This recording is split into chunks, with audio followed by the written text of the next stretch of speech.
All right, we're live. What's up, guys? Welcome to the stream. Welcome to the stream. We are live. We are live on all the platforms. Let's see here. Got a couple things to talk about. We got Tommy Sotomayor coming in at 9 o'clock. Apologize for a little bit of delay. I literally just got done working out. Did like 6 rounds. I've been doing a lot of calisthenics lately, guys, for like the past few months. Push-ups, pull-ups, dips, and air squats and air body weight lunges. So been doing that for a while now. It just makes it smoother, quicker to do. Not as much of a pain logistically.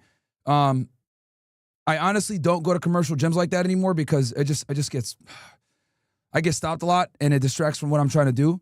So I try to stay away from, being out in the public too much. So that's kind of what it is. But yes, I do have weighted gear. I'm going to start using weights here soon. I got like a 40-pound vest that I use sometimes. So yeah, but let's see here. Yeah, and I slept, man. I literally woke up, went to the store real quick, got water, went right to work out, and now I'm here on with you guys. And we're gonna go ahead and we're gonna do Tommy's at 9, and then we're gonna have some girls at like 11, and then tomorrow morning, I'm going to Washington, D.C., actually. I'm going to go to Washington, D.C. tomorrow with Dom and Gary. There's a conference there that General Flynn is hosting, which I will be at. I think I got to speak at like 12 or something, too, but we'll see what happens. But, yeah, flight is at 6 in the morning, so I'm probably not going to sleep. I'm probably going to just, stream, get dressed, go up to D.C. After that conference, I'm coming right back here. If I am not dead, maybe I'll stream again. But that's kind of where we're at. And then tomorrow, we're going to hit the streets for Halloween. Going to hit the corner. Matter of fact, let me hit my guy real fast. We're going to hit the corner and start doing a stream there. Message him real quick. Are we good for tomorrow?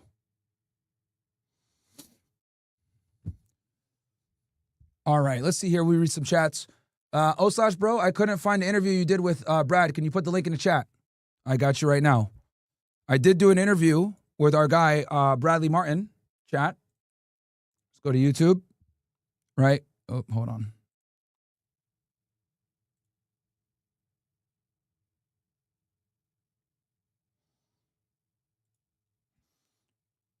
Give me 1 second. I can just... There we go. Okay, you just go ahead.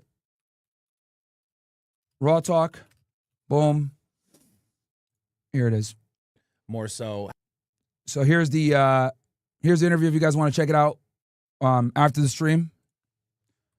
Drop the link for you guys. I shot this interview with him like 2 days ago at like 4 in the morning after I did it on Monday. After we did After Hours.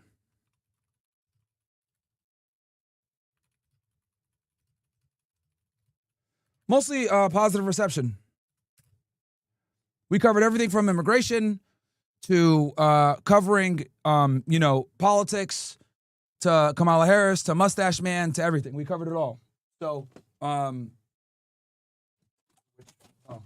to put my Kamala book up. It is funny because hasn't actually tried to get a handle on. It's political suicide because with immigration, it's a catch-22. If you enforce it, you're damned. We went into detail with immigration as well. So all that stuff is there. I like that they blurred the back right there. If you don't, so yeah. Force you're damned. Yeah. So we did the thing on Zoom. So cool. But that's the interview, bro. If you want to catch it, I'll drop the link for you guys right here. Shout out to Bradley Martyn, one of my favorite people on the internet when on YouTube. He's a good dude. Very good dude. So feel free to go check that out. Show him some love over there. It's called Raw Talk. They dropped it a couple hours ago. All right, we want to hit that. We want to break 100K in 24 hours, chat. Let's break 100K in 24 hours. Because I see here, what else we got? We got, let's see. Sneeko 1, Elijah Scott, don't know who that is. Who are these guys? Okay, Steve will do it. Ian Carroll, Marlon Williams, Mike Mash. Bro, I don't know who, like, I don't know how Mike Magic is famous, bro. Like, I don't know. Is it me? Like, nothing about him, like, strikes him as, like, in my mind is like, oh, this guy's charismatic. Like, I know why people follow him. Like, you know what I'm saying? Like, he's not like I know that he had, like, a drug problem he overcame. Cool. But, yeah, I don't know. I just don't know. So, anyway. But hey, maybe I could be wrong. I know he runs with Logan Paul and shit. Maybe that's why. Yo, Martin, what does APAC registering under fair change? They'd have to disclose where the funds come from. Do you have family that remains willfully ignorant on the J pill and red pill? If so, how do you deal with it? Well, bro, if you're Arab, you're automatically red pilled on them boys. Okay, every Muslim is red pilled on them automatically, or Arabs. Anyone from the Middle East is already red pill on the boys. You don't need to really. All you got to do is connect the dots, but they're not going to sit there and be like, bro, what? That's not true. You're anti-Semitic. Like, no, man. Everybody knows. That's like an American phenomenon that people are not aware of the crimes of Israel. That's a very westernized America issue. You can make the argument Canada and UK fall into that as well. But yeah, dude, 100%. Myron, check out this bass guy in Bristol, Connecticut.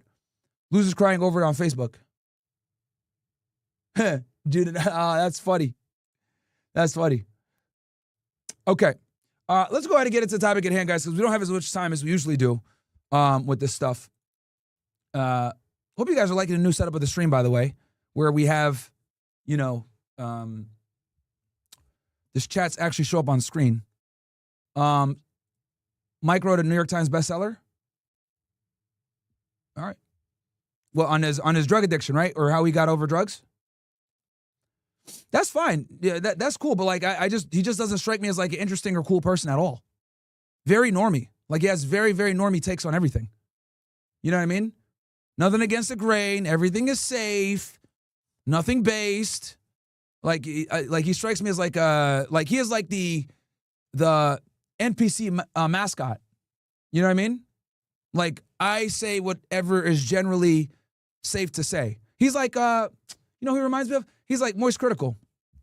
There we go. He's a smaller Moist Critical. Gives very safe, generally popular takes on the multitude of different topics. That's what Mike Majlik strikes me as.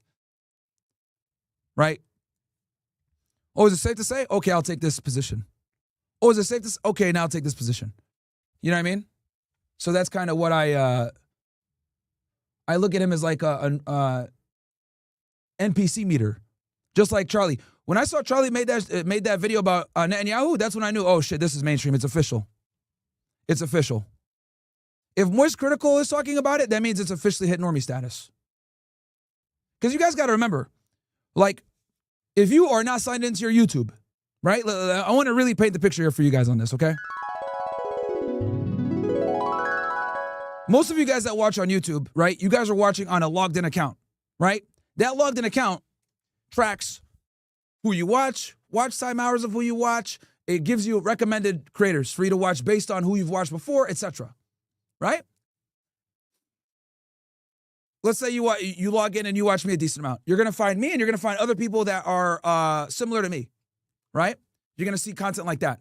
Red pill content, right-wing political content, dating content, if you find me, right? Now, if you're not logged into YouTube, and I encourage all of you guys actually to do this, don't log into your YouTube. Go in as a fucking guest. Look at what they put on your fucking Discover screen. Whole bunch of garbage, okay? Whole bunch of fucking garbage. I really encourage you guys, sign out your YouTube, open it up, and see what shows on there. You're going to see people like Moist Critical. You're going to see people like Impulsive Podcast, right? You're going to see, maybe during like a Kamala Harris ad, right? You're going to see like all types of normie shit. You're going to see Speed, right? You're going to see children's channels.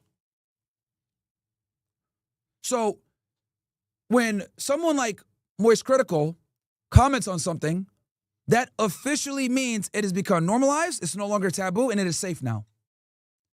Because, like I've said before, when it comes to these reaction guys, right? Whether on a big scale like a Moist Critical, or from a podcast perspective like a Mike Maslak, or from a smaller scale like Anus and Reach. These commentary niggas, they're all liberals, okay? They're liberals. But what they do is they play center fence to ensure that they don't alienate the two sides. Because playing the center allows you to get more money. Because as soon as you lean into something on one side, 50% of your audience is going to be ostracized.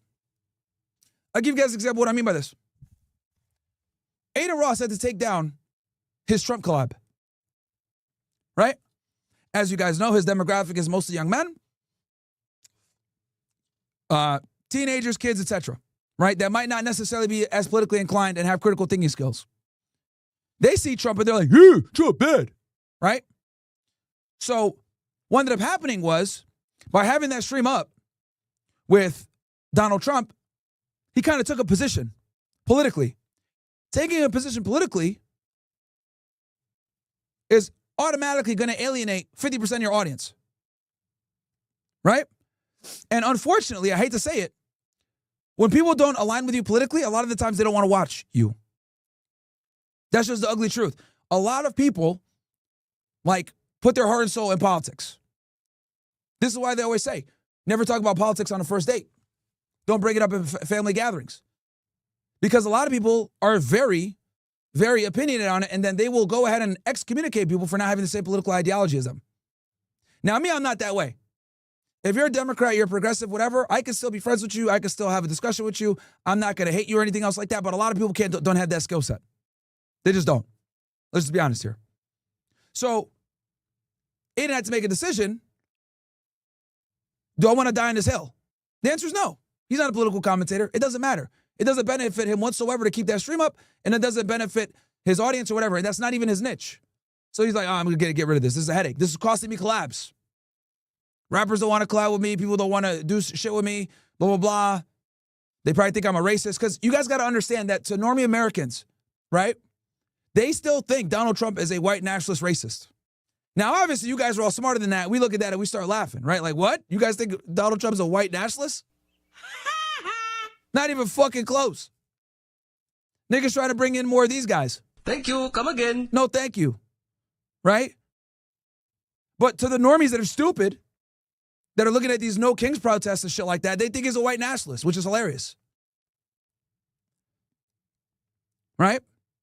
So, going back to what I was saying before,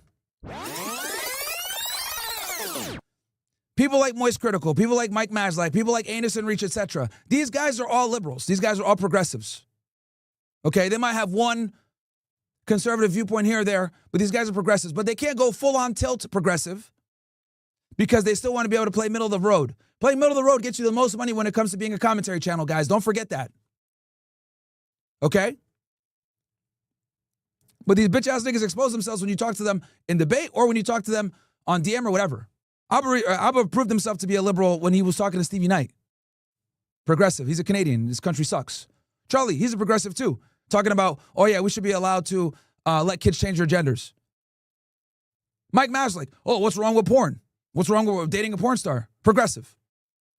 These guys are all fucking wokies. And they're playing the game because being a wokie will never get you banned. You will never get banned being a progressive. Okay? It's very difficult to do. You got to be like crazy, like Destiny, wishing death upon people and shit like that. Or making jokes on people dying. That's the only way you're going to get censored as a progressive. But other than that, you don't got shit to worry about. Look at Hassan Piker. J.D. Vance mentioned Collargate today. Nothing's going to happen to Hassan. ADLs went after him. Nothing's going to happen to Hassan. Why? Because he's a progressive. If Hassan Piker was a right-winger, he would have been cooked years ago, bro. But being a progressive is a fucking shield to censorship and cancellation. This is why most creators, normie creators, take a left-leaning approach or left center. Right?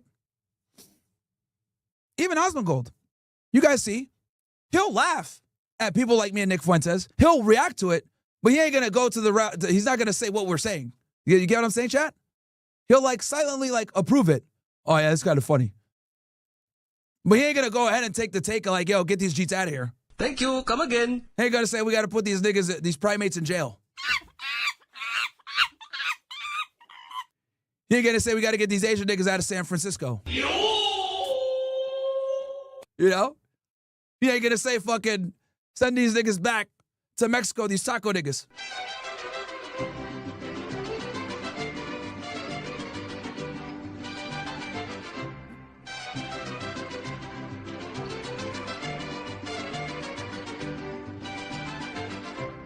He's just not going to do it, bro.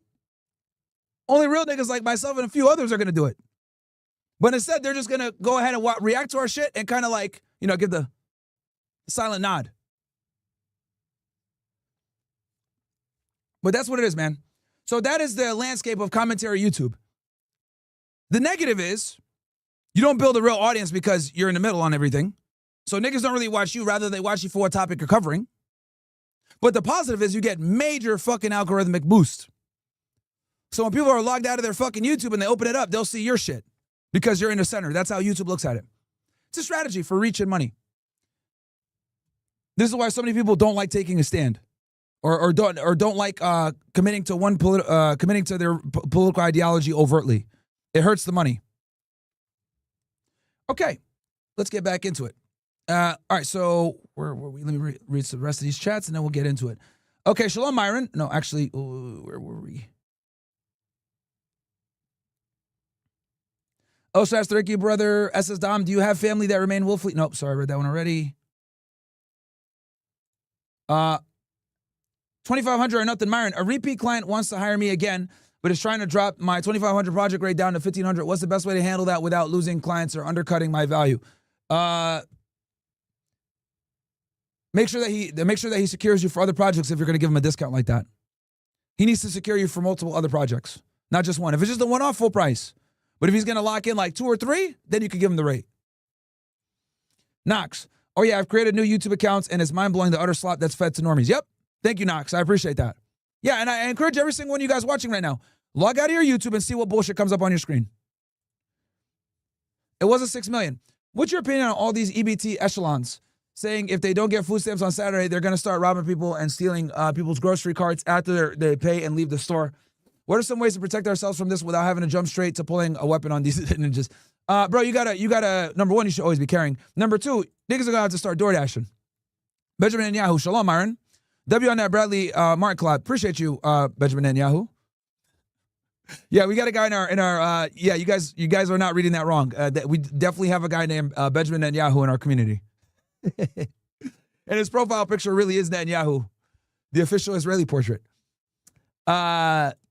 Soulless Void says, what's going on, Myron? I ran across this video of a Shaniqua self-snitching and showing what she stole from the store. Shit is getting crazy out here. And then we got Gaza with W Racism. Kumo DTV, did you make your hardcover and softcover book through KDP Amazon? Yes, I did. And also, guys, just so you know, what was I going to say? I was going to say something. Shit. Forgot what I was going to say.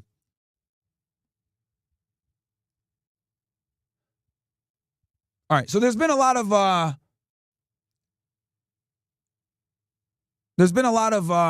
updates on what's going on with the Charlie Kirk thing. As you guys know, I haven't been keeping up too much with it. You know, we've been covering other news and everything else like that. I don't want to get stuck on one topic. But this video came out the other day, and I was listening to it while I was doing some work, and I thought, wow, this is interesting. You know, Ian Carroll was connecting some dots here. So I kind of wanted to go over it with you guys a bit and go through there. And then Why Try says, I just seen the stream of Patel getting 33 members of Philly. It's literally the Batman scene where Harvey Dent arrests all the mobsters. Yep, that was a big arrest out in Philadelphia. So anyway, let's get to the topic at hand, guys. Oh, hold on, I had it muted. Sorry. Candace Owens is coming back tomorrow, Monday, October 27th. And I have a feeling it's going to be an absolute banger because she commented on my live stream from this last Friday and said, this video makes me sick. I will build upon on it on Monday. Great work, Ian, as always. That comment is attached to a multi-hour live stream that if you didn't get to watch the whole thing, or if you want to recap, I have now edited down into a much shorter version that is this video. So you can get all caught up on the bombshells that dropped at the end of last week in the Charlie Kirk case, so that when Candace comes back. So yeah, so we're all going to get an update here, because I'll be honest with you guys, I have not been really too tapped in with the whole Charlie Kirk thing. I kind of wanted to let it, you know what I mean? I just didn't want to farm content on that topic, you know what I mean? But I do have a duty to you guys to keep you guys appraised of what's going on here. So, you know, that's why we're watching this now and kind of updating it. So let's keep going. You're going to be ready to know what she's talking about, because I have a feeling that this week there's going to be a whole bunch of new stuff going on. Shout out to Ian Carroll. He's been on my show a few times. Definitely, I'm going to hit him up. We'll work something out. Bring him back on for you guys as well. So what I've done is I've taken the live stream and I've edited it down and taken out all the extra stuff and taken off all the other parts that we did in there and just given you just the meat of this piece. That is the video you're about to watch. And I will put links to that live stream and anything else relevant in the description below. So I'm about to pack this whole place up and hit the road again. I'll see y'all soon. And for now, I think we'll all just be waiting for Candace to come back tomorrow, probably around 3 or 4 p.m. I'll see you there in the comment section. Conspiracy theories are entering a information during and right after the shooting, and they're weird. And it would be great to get an explanation from Mikey about his actions to clear it all up, because it's really weird. Mikey McCoy is the chief of staff for Turning Point USA. So he was Charlie's chief of staff for about a year now, and he'd been working very closely high up there for... I never met this guy. I've met a lot of people from Turning Point, but I never met this guy. Many years at this point. Very close. This is Mikey right here. He is the son, if you recognize that name, it's because he is the son of Pastor Rob McCoy. Justin's the CFO, chief financial officer, and Mikey's the chief of staff. Those are his kids. And I'm watching, the minute Charlie was shot, he called me, says, Dad, Charlie's been shot in the neck. We're going to come back to that statement in just a second. He has wits about him. He was just directing. He had blood all over him. And Wait. I didn't even notice that before. He just said that Mikey had blood all over him. Let's remember that in just a moment. I want to address something. The stupidity of the internet. This is the fun part. Signals. Really?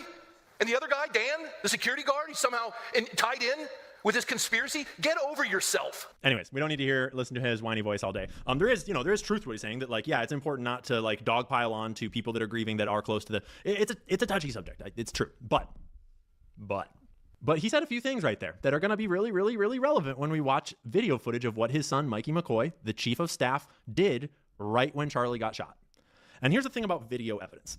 There's a lot of things that we sort of kind of know. There's a lot of things that we've got information about, but it's like, can you trust the source?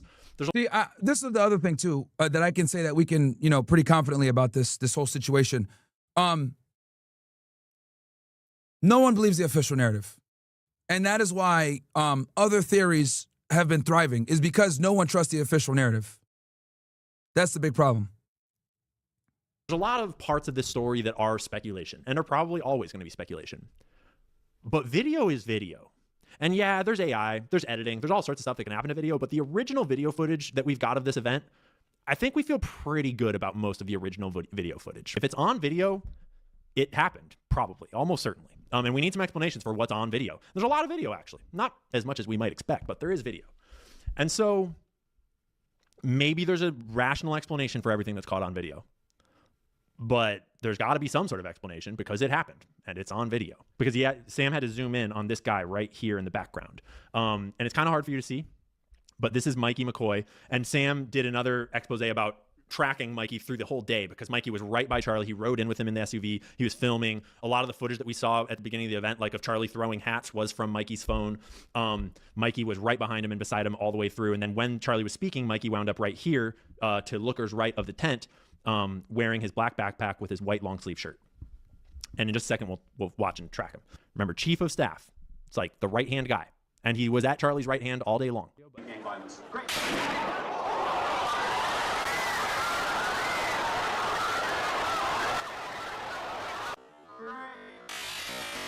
Shot rings out. And you can see that Mikey's left hand goes up, kind of like it's going to his ear to cover his ear. and his right hand is holding his phone. Okay, that's his phone. And we know it's his phone from more than just this, but that is his phone. Okay, so it looks like his left arm goes to plug an ear maybe, and his right hand holding his phone that was already kind of crossed like this starts to come up towards his ear. But Sam makes the important note that no dial motion is detected, right? It's the phone is in his arms, and it's immediately going up towards his ear. Okay? And he turns around. And Charlie has still not fallen over. You're about to see Charlie fall through the frame right here, but he's already turned around and walking away. And there's Charlie. Mikey's out of line of sight, and he's already on the phone. At least it would appear that he's already on. And then in the same video, this is just, but now, walking through It was fucking pandemonium, man. Absolute pandemonium when that shit went down. the frame in the background, white hat. Yeah, right there. Again, right here. For those of you guys watching on YouTube, do me a favor, smash that like button. We got 3,100 plus you guys in here. What do we got for likes? 560 likes. So smash that like button, guys. Black backpack, white shirt, white hat. Like chief of staff? Right? Wait. Our audio? Charlie is evacuated Here, let me see if I can make this bigger for you guys. Let me move chat out the way real quick. behind him. But what's he talking about? He doesn't actually know anything yet. Oh, that's Sam Parker right there. He walked away without seeing what happened. There you can see right here. Circle still on the phone as Charlie is evacuated behind him. But what's he talking about? He doesn't really actually know anything yet. He walked away without seeing what happened to Charlie. Who's he talking to? Happened to Charlie. Who's he talking to? Right? This is from a different video, right? From back behind the scene where Charlie is currently getting loaded into the SUV. We all remember the timeline here. It was pretty quick. It was like within a minute and a half or so. And bro is already on his way out of the venue, walking towards the parking lots over there. Yeah, and then this is them putting Charlie's body into the vehicle after he had just been shot. Police are trying to keep all these people back. But this is him, and this is Charlie's security team right here, putting him into the vehicle. Because Charlie's a big guy, guys. For those of you that don't know, he's like, he's taller than me. He's like 6'4", 6'5". Got me by like an inch or two. So it took a good amount of guys to carry him. Over in that direction is where the memorial got set up eventually. There is parking over there, but that's certainly not a logical thing to do at this moment, is to walk slowly towards the parking. When like he didn't see what happened to Charlie. He didn't see the response. He didn't see anything. He just turned and walked away on the phone. So who's he talking to? If we go back to his dad, didn't we just watch Rob say? Justin's the CFO, chief financial officer, and Mikey's the chief of staff. And I'm watching, the minute Charlie was shot, he called me, says, Dad, Charlie's been shot in the neck. Please call every pastor and pray. The minute that Charlie was shot, Mikey called me and said, Dad, Charlie's been shot in the neck. So was he on the phone with you? Because that seems pretty quick. And it's hard to say he even... Yeah, and nobody even knew if he was deceased at this point yet. Nobody knew. I mean, nobody knew for a few hours. It wasn't until Donald Trump came out and said, Charlie Kirk has passed away, that it was like everybody knew. Because there was so much pandemonium going on. I mean, I remember that day. Saw that it was... It's a day that I'm never going to forget, because literally, you guys know, I was scheduled to go to North Carolina, Asheville the next day on September 11th. I had a whole speech planned out. I was going to cover 9/11. I was going to cover, how the Saudis were involved, all this stuff, and do debates at University of North Carolina, Asheville on that.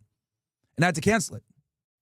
So this day, is extremely memorable, especially for me, because at the time this happened, there were only two people doing these couch debates. It was me and Charlie, really. I didn't see anybody else really doing them. Now you see a bunch of losers like Cam Higby and shit like that doing it, right? But it was really me and Charlie were the only real niggas going to these campuses talking to these people like real time.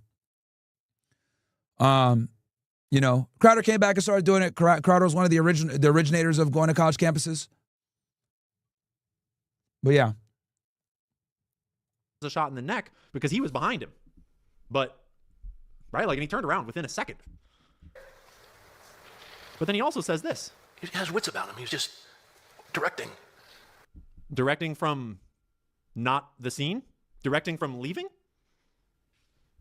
I mean, he sure seemed to have his wits about him. That is true. He had blood all over him. He had blood all over him? Whoa, bro. Blood all over him? I mean, I see a white-ass shirt, and we watched him walk away. I don't see any blood all over anyone. And I'm pretty sure that the only opportunity to get blood all over him was just loaded into the car while he was walking away on the phone. He's the chief of staff. So that's weird. And now it gets even weirder. Way weirder. Real quick, just want to remind you that there's no sponsorship on this video. I'm not taking any money from anyone for this. Investment of being a problem for all the assholes in this world. Back to the video. Someone went to Barron's live stream and said, hey, would you look up Mikey McCoy stuff and see if anyone's been searching Mikey McCoy? And lo and behold, there's a Google trend showing that on the 14th of July, someone in Israel searched for Mikey McCoy. That's interesting. But then, on August 15th, Mikey McCoy was searched in the Cayman Islands. That is kind of weird. That is very fucking weird. Which is... And I remember this 7/13 because I was there at Turning Point USA in Tampa when this was going on with Tucker Carlson and Dave Smith. Well, Dave Smith debated Josh Hammer, who's a retard, and then Tucker gave his speech, and that pissed a lot of people off. Weird. And then, on September 6th, 4 days before the assassination, someone in Israel searched Mikey McCoy's home address verbatim. Like, street, like house number, street name, complete. Very specific search in Israel. All that is very weird. And you can go back to Barron's streams and watch them for yourself. I highly recommend that you do that to see the process for yourself and to validate and see the exactly how that search was done to get a little context on it. But that's all very strange. And like to clarify, when Barron does these searches, he also shows he'll show that same search in New York and California and Arizona and the United Kingdom and Australia to show you that all these other places, no searches. But then in these places, searches, which is all very weird. And so this is where I started to realize that putting all these searches onto a timeline might tell us something interesting. Because okay, I see what you guys said in the chat. You guys said, "Hey, what happened to yesterday's video? It got thing." It's because of 60 Minutes. 60 Minutes was being lame. I knew they were gonna fuck with it somehow. So what I'll do is I'll just trim out the segment so that you guys can get the video back. But yeah, I knew it was a 60-minute bullshit. I'll just trim that shit out, bro. Boom.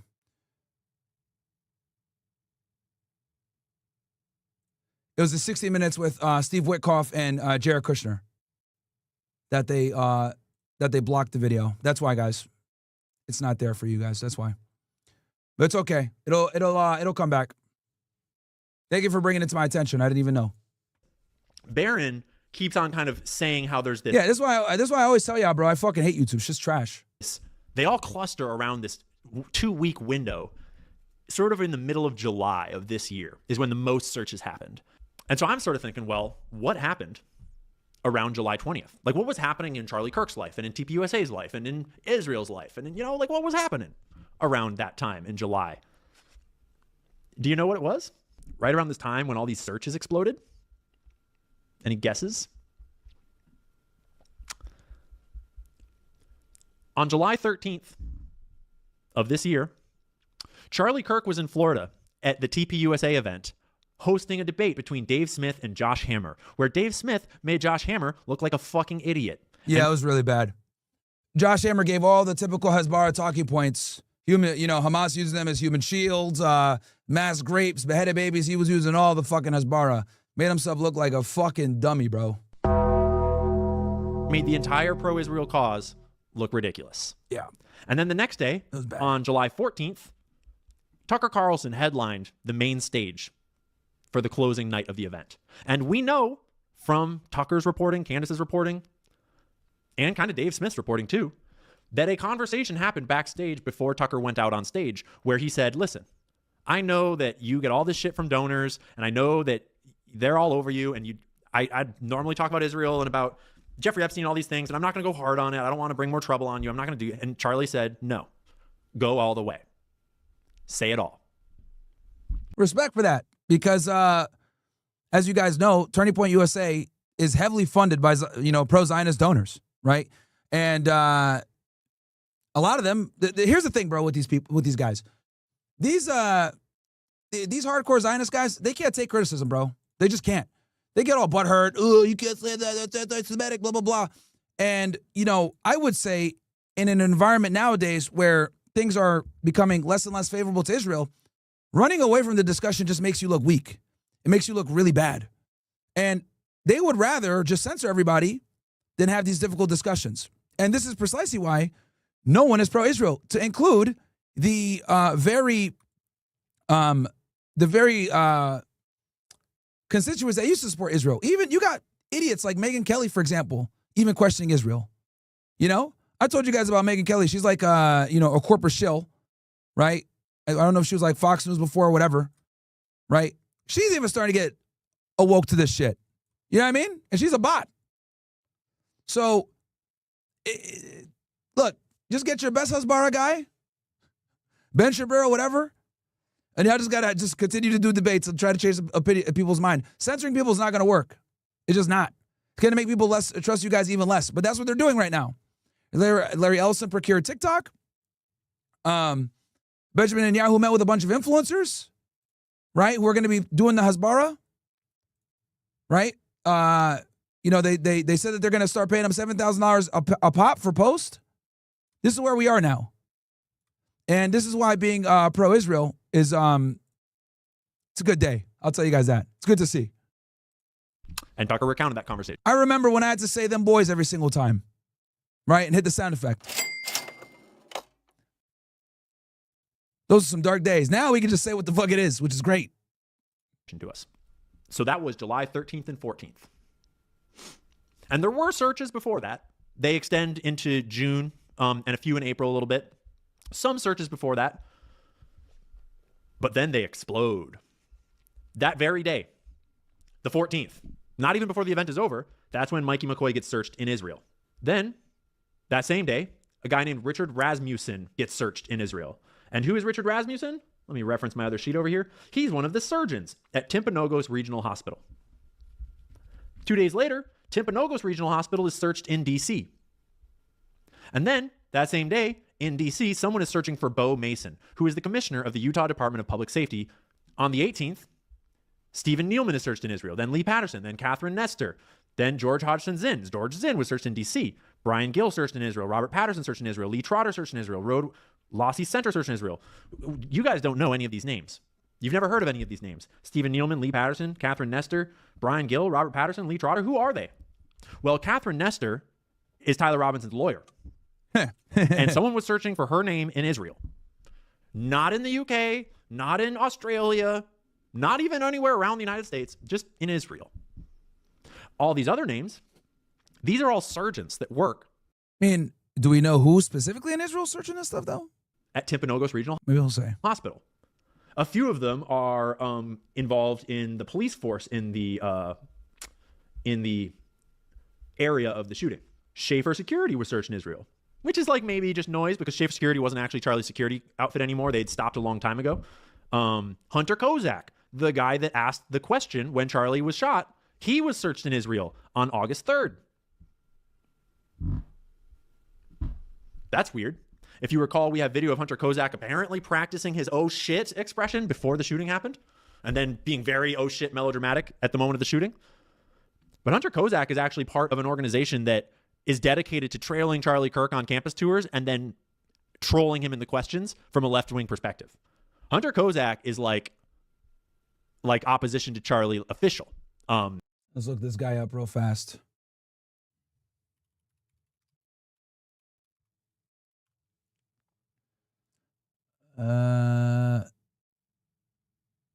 Yeah, what the fuck? Dude, all I got to do is look at the picture and we already know what time it is, man. Like, just look at the picture.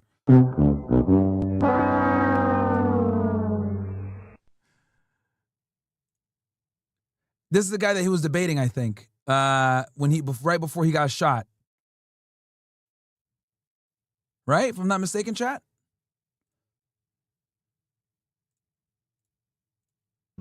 He's very vocal about how he feels about Charlie, and he's part of an organized offensive group to counter Charlie Kirk at the time. Some other interesting stuff about him too, but we don't have time for all of it.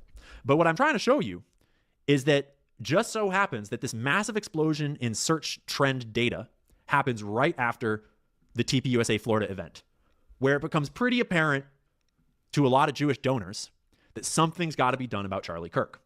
And it gets to all kinds of granularity, like Mikey McCoy's home address. And I misspelled Mikey here. I turned him into Mickey. But that's not the only home address that got searched.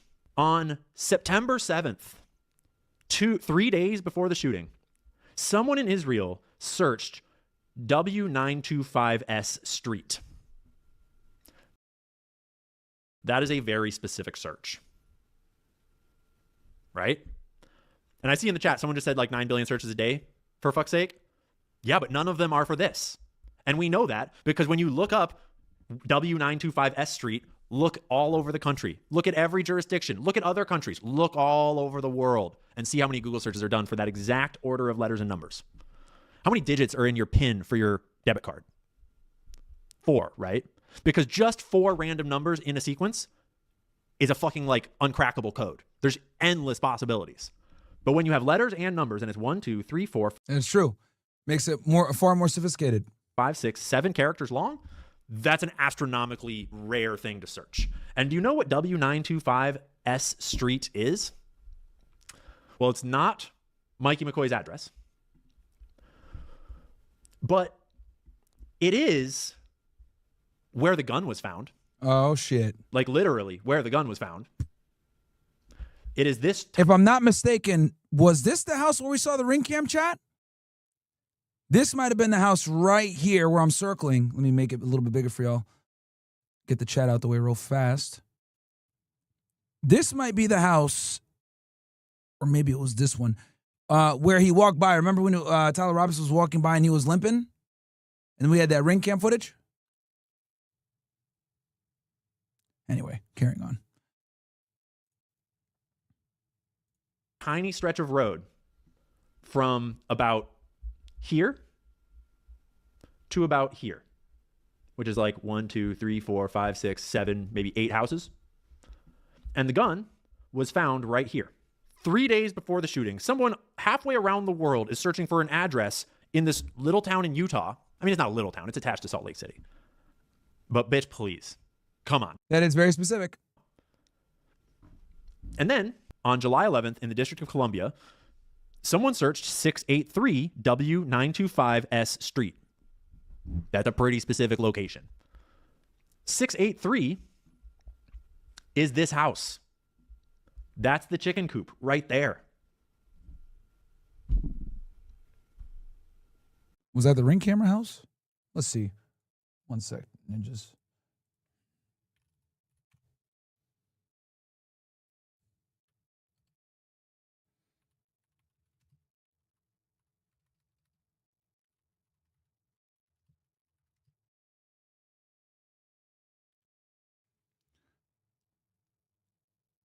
The hell?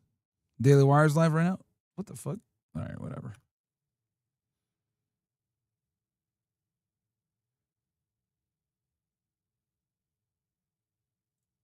We also have new video of what to the venue in this neighborhood. Take a look.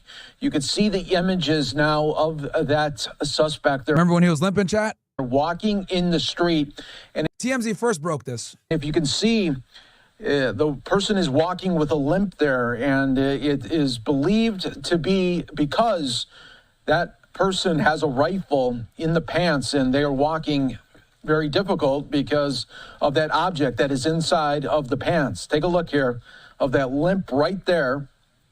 And you can see there the suspect continuing to walk the street there, very close to where the venue was. And then this is after where we see now that suspect clearly running in the field.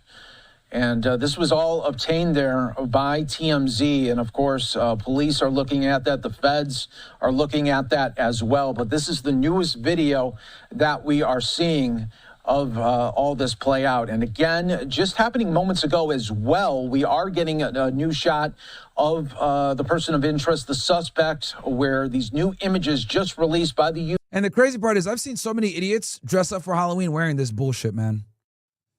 Let me read some chats real fast, guys, so they don't pile up too much. We got here, Why Try says, I also watched the Money Monday video about land flipping. Got you. Angel, Martin, I don't know if you were going to talk about this, but yesterday, supposedly, they found CIA agents creating a false flag in Trinidad and Tobago. I'm not surprised. EMAC James, oh, wow, I never thought it would be, I would see the day where Myron Gaines says thank you to Benjamin and Yahoo. Yeah, no, well, you know what it is. How can someone clip for you directly? Hit up Brett. Zedrek says, Myron, I had to give you props because for me, listening to you, I've been able to sharpen my speaking skills and explaining the red pill and J pill space to normies. Just don't do it too much, bro. Don't want you to lose your job. We had a guy earlier that was watching the show, literally got in trouble for this shit. So just don't get in trouble, bro. Don't talk about it too publicly. Normies are not ready for this type of information. Myron Tucker interview next. We'll see, man. I don't know. I still might be a little too controversial. You're just a host, says Myron. Regarding the YouTube playtime, I think it should be 6 million milliseconds, which is under 1 hour, 40 minutes in honor of them boys, okay? Yayo says, Myron, I've been paying for a box because it is cheaper than taking these chicks out. Do I count the J's in my body count? No, doesn't count. J.O. says, in the video of them loading Charlie into the SUV, you can see 2 EMS medics that they refuse to help from or to take their medic bag. Interesting. I remember this comes from That Man Says, I remember on the day Charlie Kirk was assassinated, a couple hours later, Candace exposed that there was a plane that left from the airport. Yes, I did hear about that. A couple minutes later after Charlie got killed, yeah, I did hear about that. I think it was just a coincidence. They looked into that. You're talking about the like some Zionist billionaire or some shit like that. That man, Niff, the person who shot Charlie is more than likely a Mossad agent. Okay. Levier Adams says, we need to round out all the J's and get them. Okay, there you go. Cash Patel allegedly confronted the counterterrorism chief, Joe Kent, after Kent reviewed FBI files to probe possible foreign ties to Charlie Kirk's assassination. Interesting. YouTube text. Thanks for all you do, Myron WOSS. Thank you so much, OU. Let's go ahead and pull that up real quick then. That comes from what? Timcast News? Let me see here. Utah Department of Public Safety. I want to show you this one as well, a little bit closer up. You can see what they are hoping that by releasing these photos and images, that somebody out there is going to recognize this individual. There is a... Obviously, this is before. All right, here we go. Culture War coming up November 8th, by the way, guys. Next Saturday, I will be there. Democrat federally indicted for obstructing ICE agents in Chicago? Oh, shit. All right, here we go. Developing. FBI Director Kash Patel reportedly confronted counterterrorism Chief Joe Kent after Kent reviewed FBI files to probe possible foreign ties to Charlie Kirk's assassination. Kent, a top aide to Tulsi Gabbard, believed foreign actors could have aided accused shooter Tyler Robinson. Patel argued Kent was overstepping and risked the FBI's ongoing case. Interesting. Very, very interesting.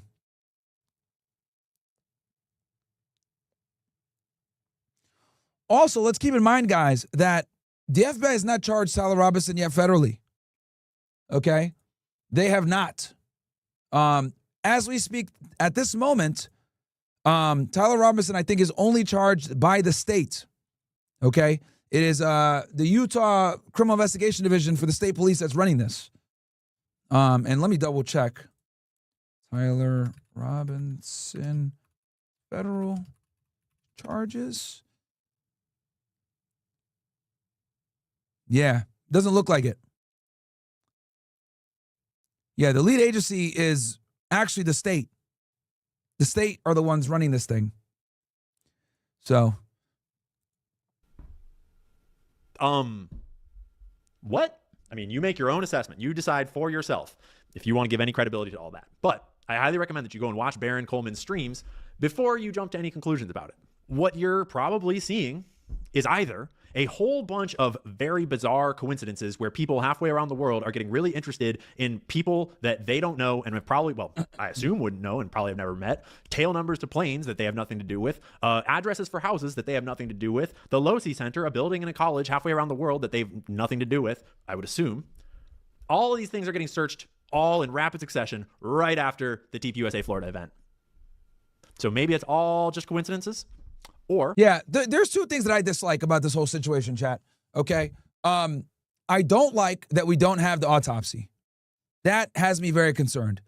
Also, I don't like that really since the month of, after the shooting happened, we haven't really been getting updates on what's going on in this case. I've went on another show and I talked about this where if the FBI and law enforcement in general wants more trust from the general public, they need to sacrifice this case as that. Let me explain what I mean by that. Hold on, let me get this for my OSS guys real fast.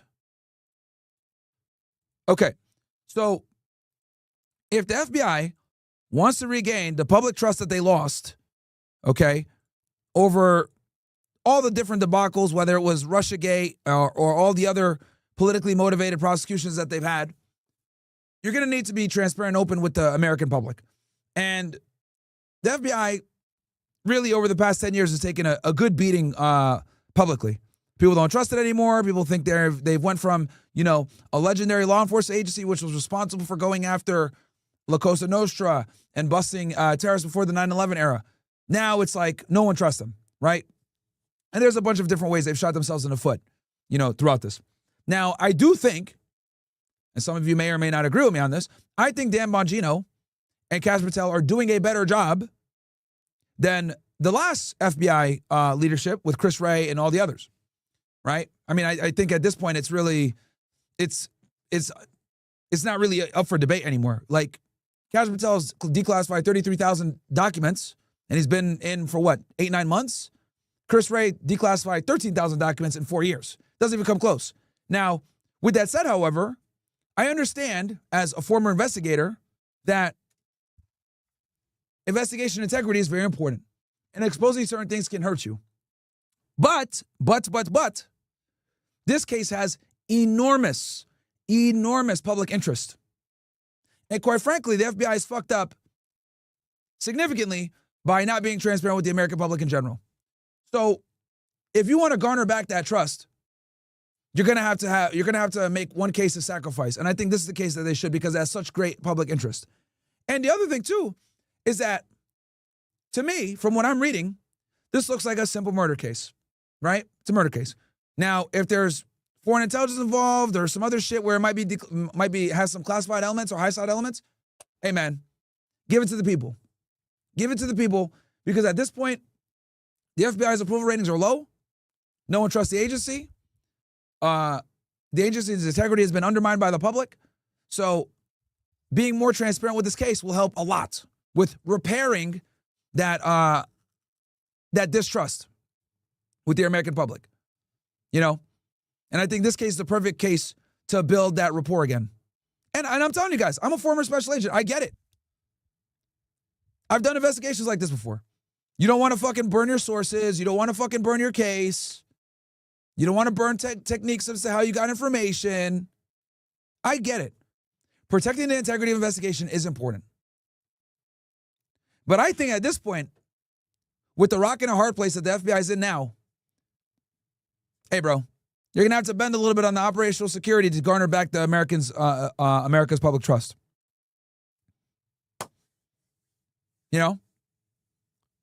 I think you guys just got to do it. It's like you could go ahead and have that secret scroll bullshit with all your Russian counterintelligence, Chinese counterintelligence, Iranian counterintelligence. You have all those fucking cases open that no one doesn't know about at all, that you guys end up doing documentaries on 2 or 3 years later to take credit for dismembering or dismantling. Give this one to the American people. Give this one to the American people. Be transparent, open up the case file. Hell, it's not even y'all case, really, if we're going to be honest. Whoever runs the prosecution runs the case. That is the state right now at this moment. It is not the FBI, contrary to what people try to tell you. Right? Now, if the FBI comes in and puts charges in, then At that point, you can make the argument, okay, well, now they're going to take lead in this thing. But as of right now, the way that we speak, the people making the decisions on this investigation are the state prosecutor and the Utah state law enforcement officer, who's more than likely a special agent with their bureau. Let me look this up real quick. Utah State Police Criminal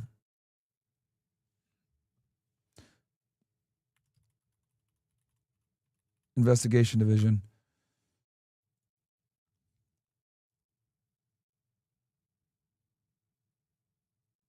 Probably someone from here, major crimes. Yeah.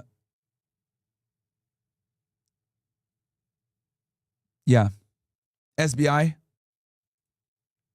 That's who probably running this thing.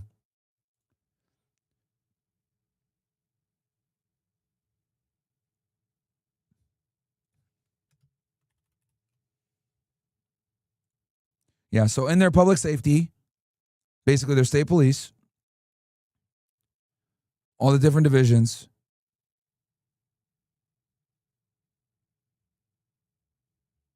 Yeah, it's got to be. Yeah, it's got to be these. I think it's these guys that are running it.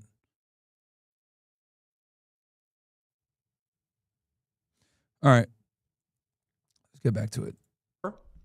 Maybe it's the planning of a crime. The chief of staff, covered in blood, allegedly, walking away on the phone with his dad, allegedly. And I think that's not actually, I don't think. Shit, I didn't finish reading the chats.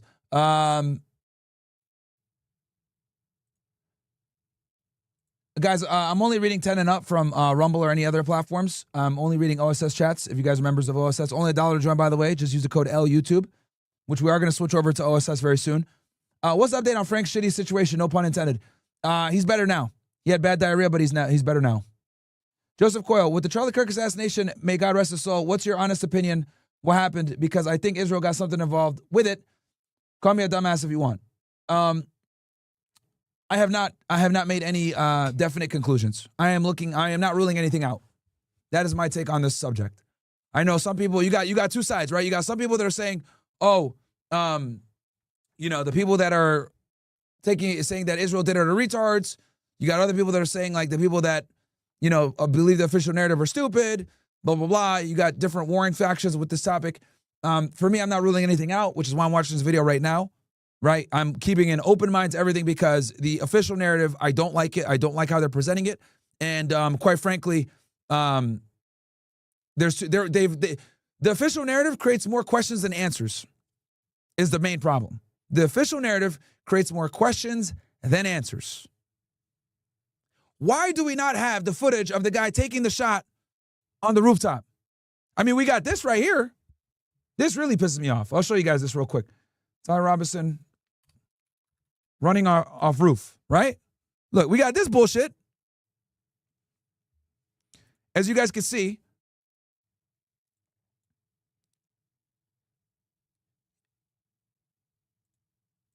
so you can see I'm already running here where my mouse is, right? Why do we not have him taking the shot? Why do we not have him taking the shot if we got everything else? So you're going to see him run behind here. You can see him slowly follow my mouse. Now he emerges. Matter of fact, you know what? I'm going to do you guys a solid. Let me get my mug out the way real fast. I'm going to get the chat out the way for you guys. We're going to enlarge this thing and just give commentary here. Let me clean the screen all the way. And the last one, Obsidian says, wouldn't Tulsi go directly to cash if that was the case? I think the reporting is a little sus. Yeah, you know how the government is, man. Extremely bureaucratic. Anyway, okay. So let's watch this thing in full screen. Now you guys should be able to see this better. Okay. Get my mug out the way.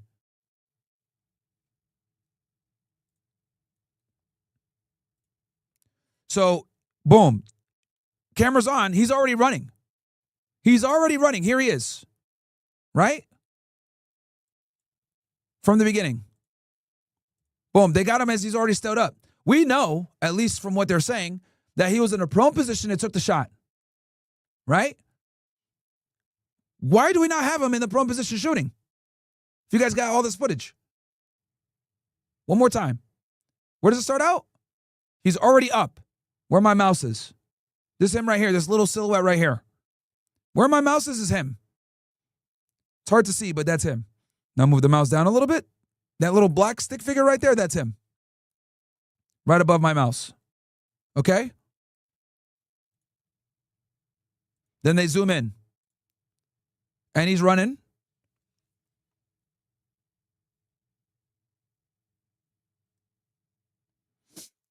Now you see him emerge from this side here.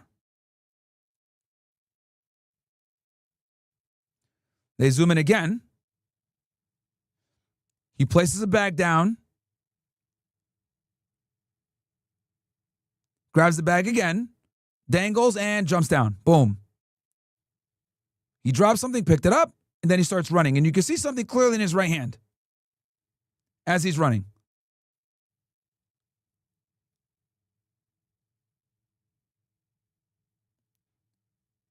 He's still dragging his bag along. Car drives by him. He walks to not make it too crazy as this car's coming by. And you're going to see him pick up and start running again. Bam. Starts running again. Hits the sidewalk.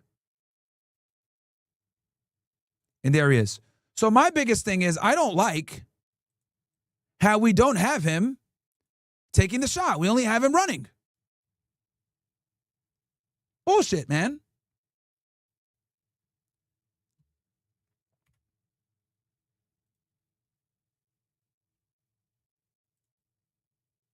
All right, we back. Ron DeSantis just canceled H-1B visas for Florida universities. Okay, W, Ron DeSantis, man, for canceling H-1B visas for Florida universities. But he can only probably do that with state universities. He probably can't do that with the like private schools. But no more of this. Thank you. Come again. That's great, baby. I think that's who he's on the phone with, because I think that we can all agree that based on Pastor Rob McCoy saying that Mikey was covered in blood, we can pretty much discount everything that he said because that's not true. So who knows who he's on the phone with? But bro was either on speed dial or something. And bro was on speed the fuck out of this place. I don't need to know anything. I don't need to have any part in this. Yeah, that is a little weird. That he wasn't with the inner circle here.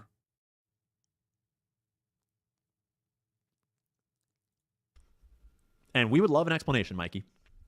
I'm open to hearing it. Maybe there is some Chad, did he give an explanation? Let me see here. campus. Because all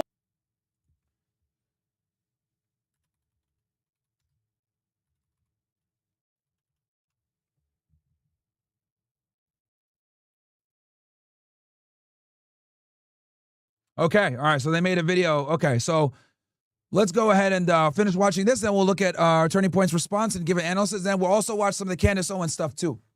I know she made a video on this as well, so we're going to cover all this stuff. And guys, get ready. I am going to switch over to OSS very soon. We've been on for an hour. I did a poll with the ninjas. The ninjas wanted me to start ending these YouTube and Rumble streams earlier. It's only $1 to join. Just type in the code LYouTube and join the real niggas over there. normal, rational explanation. But just to clarify what we're seeing here, there are search trend data that is suspicious from before that Florida event.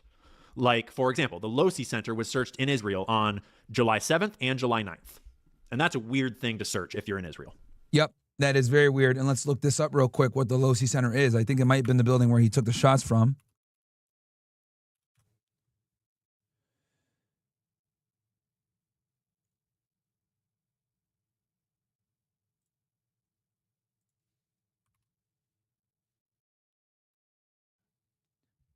Okay, the speaking event took place at noon with 3,000 people in attendance. Authorities said the suspected gunman was seen at 1202 walking on the north side of the Losi Center, where they said he would later shoot Kirk from the roof. Interesting. Why is someone from Israel looking that up? It is a bit weird. In July, by the way, in July, it's one thing if they looked it up after the shooting. Totally plausible. They're researching the assassination, trying to figure out what the fuck happened. But to look this shit up randomly, I ain't gonna lie, bro, that's a little weird. That is a little weird. Very, very weird. Okay.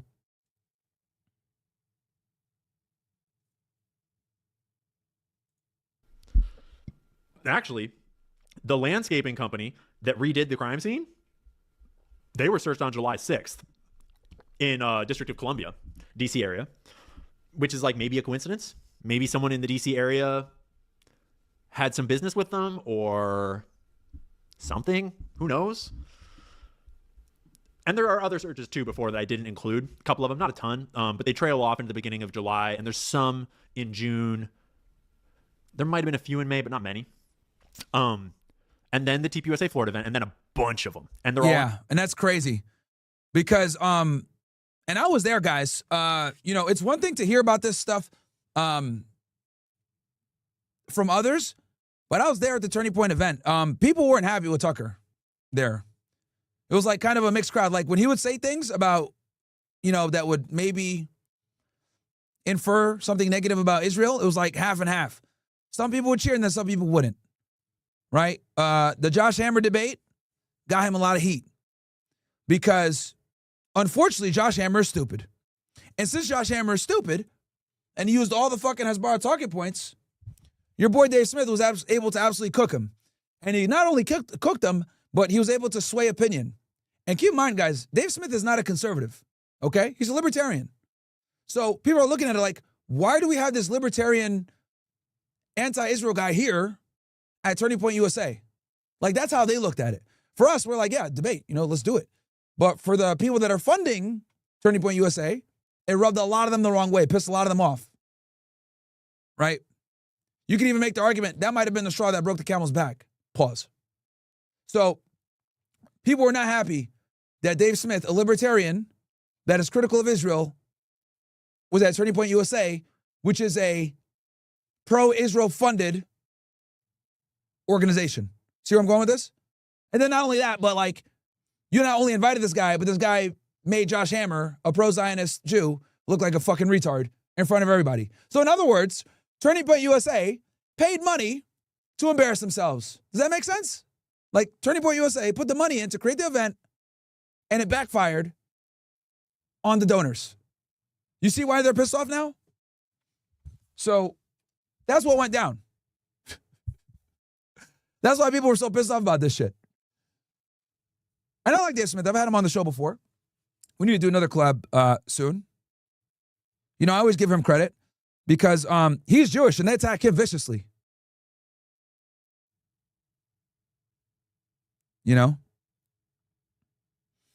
They attack him viciously, bro.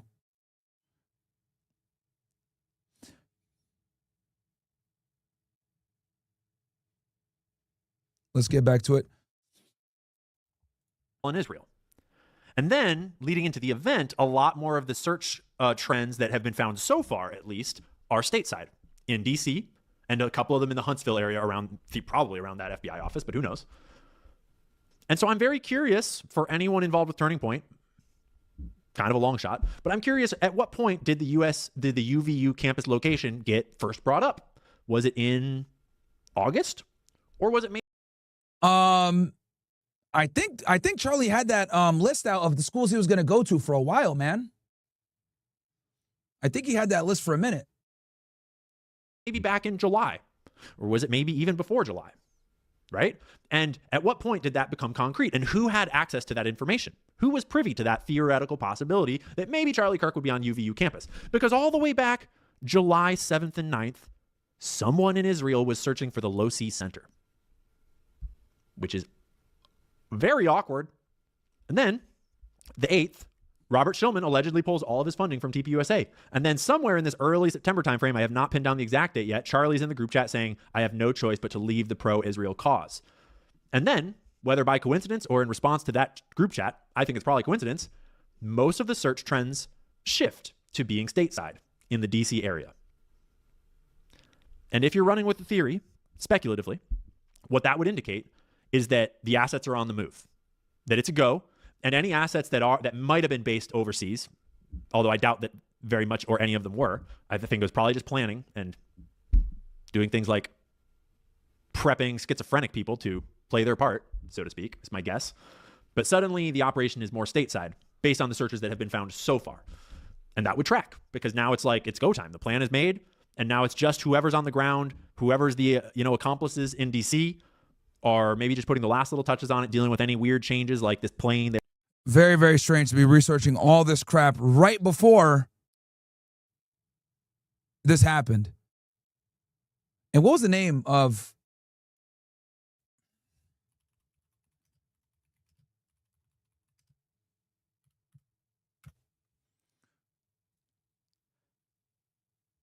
Because I'm almost certain that they had... What? 7 days? Stop. Oh, Auburn. Okay. I'm almost certain they had these dates set months in advance.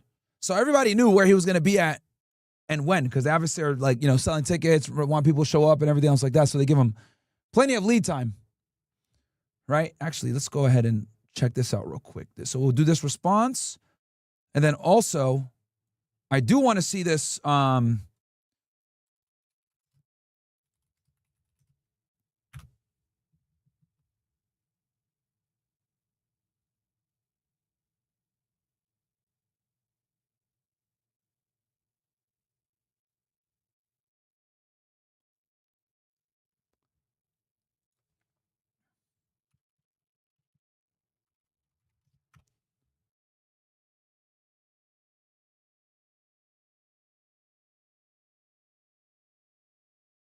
Okay. I think Candace brought it up. I'll react to that next. It's probably this one right here.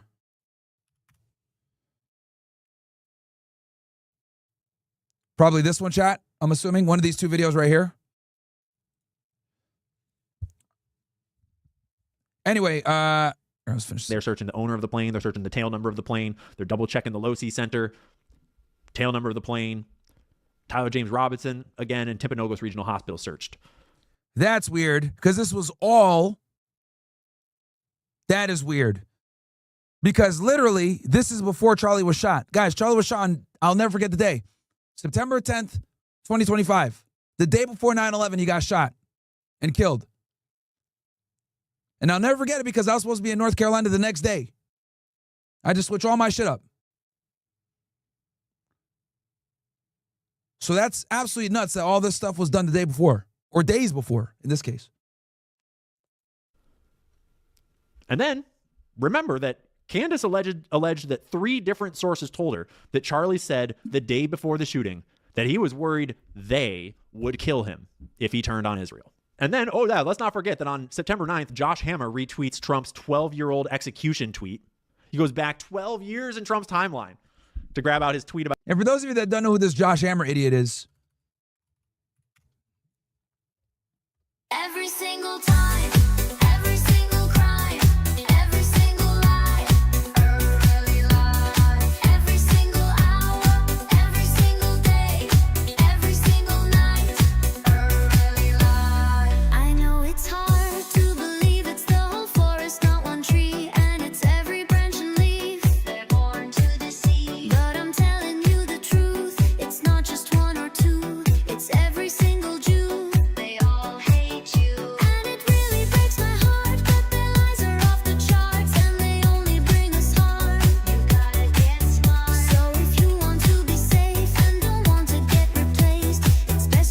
Being based, or you'll get it every single time, every single crime, every single lie. Bro, you can't make this shit up, bro. Yo, bro is literally the fucking meme, man.